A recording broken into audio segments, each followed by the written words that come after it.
Welcome to my channel study knowledge friends. आज हम नागार्जुन के काव्य में प्राकृतिक चित्रण जानेंगे। नागार्जुन को प्रगतिशील काव्य धारा का आधार कवि माना जाता है। नागार्जुन ने जीवन को उसके विविध रूपों में जटिल संघर्षों की राजनीतिक विकृतियों को, मजदूर आंदोलनों को, किसान जीवन के सामान्य दुख सुख को पहचानने और अभिव्यक्त करने का बेहतर सृजनात्मक उत्तरदायित्व अपने कंधों पर उठाया है। नागार्जुन के काव्य में संवेदना के विभिन्न रूप हैं। उनकी कविता में प्रकृति की अद्भुत छटा है। अपने ग्राम, जनपद एवं हिमालय की तराइयों में भ्रमण करते हुए प्रकृति की सीमाओं को उन्होंने खुली आंखों से देखा है। इसीलिए उनकी कविता में प्रकृति का सजीव और सुरमय झांकियाँ अंकित होती है। प्रकृति मनुष्य की आदिम सहचर्या है। प्रकृति के सहचर्य में मनुष्य ने स्वयं को विकसित किया है। मनुष्य आदिकाल से ही प्रकृति कविताओं पर विभिन्न रूपों में स्थित है। प्रकृति मानव की माता और भ्राता दोनों हैं। प्रकृति आरंभ से ही अपनी ममता गोद में मानव को धारण किए हुए है और पोषण भी करती है। मनुष्य बिना इसके गोद में रहे सुख का अनुभव नहीं कर सकता।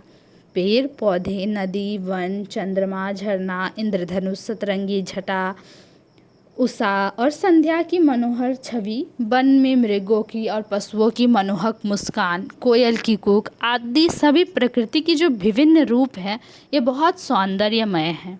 प्रकृति मानव की भावनाओं की पृष्ठभूमि का आधार स्थल है। कविवर नागार्जुन की यात्रा मन सदा इसमें रमवता और प्रभावित हुई। कवि नागार्जुन ने इसमें अपनी माता को देखा। प्रकृति से इस गहरे जुड़ाव के कारण ही नागार्जुन ने इससे छठा नया रचनात्मक रिश्ता बनाया। आरंभ से ही नागार्जुन की कविता में प्रकृति के संबंध में बहुत कुछ देखने को मिलता है। कविवर नागार्जुन ने बादल को घिरते देखा है। कविता में कवि ने हिमालय की ऊंची चोटियों जो बर्फ़ की ढकी रहती है, उन चोटियों पर बादल की सुंदरता पर ओश की बूंदों की मान सनोवर की उन बूंदों की कविता में मनोहर चित्रण प्रस्तुत किया है। अवल धवल गिरी के शिखरों पर बादलों को घिरते देखा, छोटे छोटे मोती जैसे उसके शीतल तुहिन कणों को मान सनोवर के उन स्वर्णिम कमलों पर गिरते देखा, बादलों को घिरते देखा। इस कविता में हमें प्रकृति का सुंदर चित्रण मिलता है। नागार्जुन की प्राकृतिक विषयक सर्वाधिक कविता बादलों पर है। बादलों को घिरते देखा, असाध पृष्ठ की संघन खाली घन घटा और धिन धिन धा मेघबाजे से लेकर धन तक का नागार्जुन की काव्य में प्रकृति का बड़ा ही मनोहर चित्रण हुआ है। यही कारण है कि कवि एक क्षण के लिए भी प्रकृति से अलग नहीं हो पाते। कवि को अपनी मातृभूमि तथा वहाँ की प्रकृति सौंदर्य एवं रमणीयता पर अपार प्रेम एवं अटूट विश्वास है। नागार्जुन ने सुंदर तिलक भाल शीर्षक कविता में प्रकृति का सुंदर चित्रण प्रस्तुत किया है। याद आते हैं स्वजन जिन स्नेह से भीगी अमृत में आँख, स्मृति विहंग की कभी न देखी पाँख, याद आते हैं वो सजन मुझे। इसके बाद इन्होंने मिथिला की भूमि, संस्कृति, वहाँ के लोग एवं प्रकृति की छटाएं नागार्जुन को प्रवासी के दिनों में बहुत याद आती थी। अपनी कविताओं में कवि ने मिथिला का चित्रण भरपूर मात्रा में किया है। प्रवास के दिनों में जब वे अपने गांव से दूर थे, तब उन्होंने अपने गांव की बहुत यादें आती थी। इस यादों को उन्होंने रचना में उभारा है और व्यक्त किया है। उन्होंने लिखा है, याद आते हैं मुझे अपना वह स्वर्णिम ग्राम, याद आती है वो लिचियाँ वे आम, याद आते धन, याद आते कमल, कुमुदनी और ताल मखान, याद आते सयस श्यामल जनपदों के रूप गुण अनुसार ही रखे गए वे नाम। चूँकि पहले नाम रूप या उसकी दशा को देखकर, व्यक्ति को देखकर उसका नाम रखा जाता था, तो इस बात को भी उन्होंने अपनी रचना में उभारा या ग्रामों में अभी भी रखा जाता है, इसे उन्होंने अपनी रचना में बताया है। नागार्जुन की कविता एक बहुत बड़ा भाग प्रकृति निर्मित तथा अवरिहांत स्वेग है। प्रकृति के असंख्य रूपों ने कवि को तीव्रता से संवेदित किया है।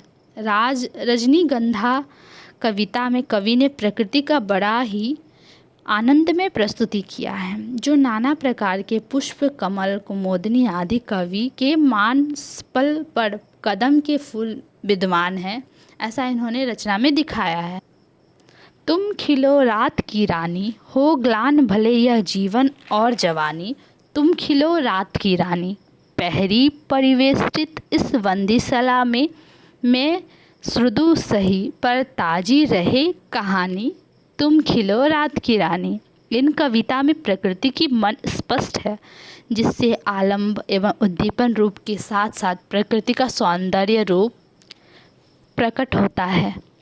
बच्चन सिंह के अनुसार उनके सौंदर्य चित्रण में कवि का उल्लास भी बरसता है। पाठक कवि के साथ खेतों की मोड़ों पर घूमता, गेहूं धान की बालों को चूमता, झूमता, मोल श्री कटहल की टटकती सुहाता बंसी मादक के स्वरों पर झूमता, किशोरियों के कोमलों कंठों पर डूबता, आज के उबड़ खाबड़ जीवन को नया और वास्तविकता देता है।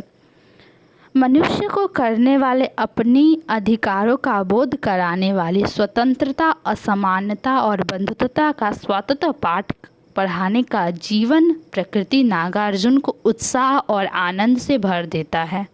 उनकी प्रकृति पर कविता ओज और माधुर्य से भरी पड़ी है।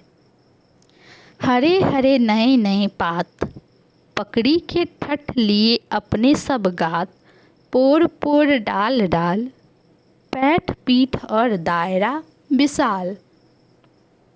वर्तमान युग सभ्यता का युग है। मानव जाति का वह रूप जिसमें वह प्रकृति के पालन में झूलते हैं और प्रकृति द्वारा पोषित होता है, उस युग को अब पिछड़ा हुआ युग समझा जाता है। हम वृक्ष लताओं, पशु पक्षियों से नाता तोड़कर नगर में रहते हैं। स्वार्थ ने हमें ऐसा जकड़ रखा है कि उनकी और नज़र पर उठाने तक का हमारे पास समय नहीं है। फिर भी प्रकृति के सभी रूपों का सभी पर समान रूप से प्रभाव नहीं पड़ता। सामान्यतः प्रकृति के कोमल रूप ही आकर्षित करते हैं, उसके कठोर रूप में आकर्षण की अनुभव करने की सहृदयता मिलती है। वह नाम है नागार्जुन, जिन्होंने प्रकृति के सभी रूपों को देखा और उस पर अपनी रचनाएं की। इस प्रकार हम कह सकते हैं कि नागार्जुन की कविता में प्रकृति नाना प्रकार से जुड़ी हुई है। प्रकृति के विस्तृत प्रगान में कवि ही अमर काव्य की रचना कर सके। नागार्जुन ने खेत खलियान, नदी नालों, बीज के अंकुर, कच्ची पक्की फसल, ऋतु चक्रों, प्रकृति, रंग और परिवेश का कवि ने आंखों देखी कविता प्रस्तुत की है। अर्थात नागार्जुन काव्य में प्राकृतिक चित्रण श्रेष्ठ रूप से करते हैं। उनकी हर कविता में प्रकृति का, जितनी भी प्रकृति से जुड़ी कविताएं हैं, वह श्रेष्ठ और उत्तम है, सर्व कोटि की, उच्च कोटि की रचनाएं हैं। उम्मीद है आपको नागार्जुन के काव्य में प्रकृति चित्रण समझ में आया होगा। और अगर आपको अच्छा लगा हो तो हमारे चैनल को लाइक एंड सब्सक्राइब करें। Thank you.